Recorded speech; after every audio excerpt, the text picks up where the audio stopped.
Releasable shortly on the Affordable Health Care Act, and we'll have those numbers for you live with coverage in just a moment. But we got more gems today from the crack-smoking mayor of Toronto, Ontario, as he defended himself in front of the city council there. Now he has admitted that not only did he smoke crack, he bought drugs too. Have you purchased illegal drugs in the last 2 years?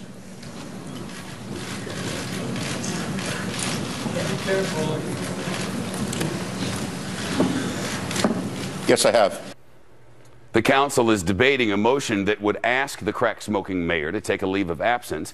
The mayor's argument? Come on, we've all done wacky things. It is very, very humiliating and embarrassing and degrading to sit in front of the world and admit what I admitted. I wasn't forced to admit what I admitted, but I did. It was a personal mistake that we all have done. Maybe not as serious as mine, but we all have skeletons in our closet that many people would not want to have exposed. Mayor Ford told the city council that he is not stressed out, that he is not an alcoholic, that he is not a drug addict. He just smoked crack out of sheer stupidity. And he says this may not be the last of his scandals. Have you admitted all of your problems? I can't come out I don't know what else there is. I don't know. I don't know. There might be like a coat hanger left in my closet. I don't know. I don't know what's left. But wait, there is certainly more. The city council meeting also featured a very long debate over whether the mayor should have to apologize to a number of people for asking him to sit down. Madam Speaker, apologize for following the rules and asking the other members of council to follow the rules? That's what I'm apologizing for? That's it. There's nothing to apologize about. Okay, Mayor Ford. So, no, I'm not going to apologize. If I did something wrong, I would apologize. Mayor you know what, Ford, Madam Speaker, I'm sorry. You know what? Okay, thank you. Okay, thank you.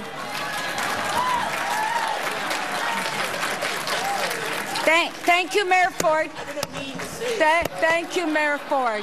Thank you, and thank everyone, and thank you, Canada. Several council members asked the mayor to step aside, and again, he says he's not doing that. He says he's always carried out his duties and will continue to do so until the voters have their say in next year's election. Is he running again? He says he absolutely is. John Roberts, Toronto's own John Roberts, live for us this afternoon. Hometown making you proud. No, Shepard, I used to cover the city council, and to be frank with you, it was difficult to stay awake at many times. Not today, though. This was bizarre, unlike anything that I have ever seen before. Anybody, I think, in the country has seen before. As city council members ganged up on Rob Ford, trying to embarrass him into at least taking a leave of absence. But that's really all they could do. There's no legal recourse to do it. They can only appeal to the mayor by saying, your continued presence is hurting the city. Rob Ford, who says he's way beyond embarrassed by now, made it clear he ain't going anywhere. Here's the mayor. There is no need for me to take a leave of absence. I'm returning my calls. I'm going to committees. I'm watching every single dime that's being spent here. I've done it for 13 years, and I'm going to continue doing it for another 5 years. One this time and 4 more after October 27th. There you go. There's the re-election announcement. Now, some members of council want to kick this up to the provincial government if Ford doesn't take a leave of absence. The provincial government does have the legal authority to remove him as mayor, but has so far indicated, Shep, they don't have any appetite to do that. I thought the legal authority only came if he had been convicted of something. No, there is a process where the province can do it without him being convicted of something, but it doesn't look like they even want to touch this. I hear you. It got mighty combative in there today, eh? It did, and downright weird on occasion. Rob Ford and his brother Doug, who's also a councillor. Well, I guess we lost him, didn't we? But he was talking about the brother Joe. Was there sound on that? Let's listen. John's back. We're going to roll that sound now, John. Listen. I ask these questions of you because I care. Do you think you have an addiction problem with alcohol? Mr. Mayor, do you recognize there are a few of us that really do want to help you? The only person that could admit to having some kind of an addiction problem is the person who has it. Well, there you go. Lots of questions. Nothing real straight on that one, though, John.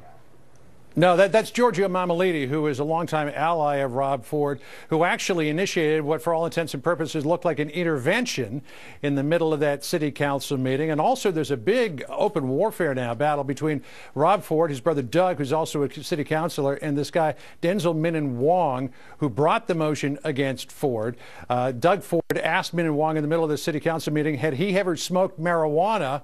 Minnan Wong refused to answer that. And it's interesting that on his Twitter feed this morning, well, man, it's hard to get a live shot out of Atlanta today. You'd think we were broadcasting from the moon. Those bars just keep showing up. Maybe there's weather somewhere between here and there. You never know. All right, well, you get the point. The mayor's in trouble, but he's not having any of it. Police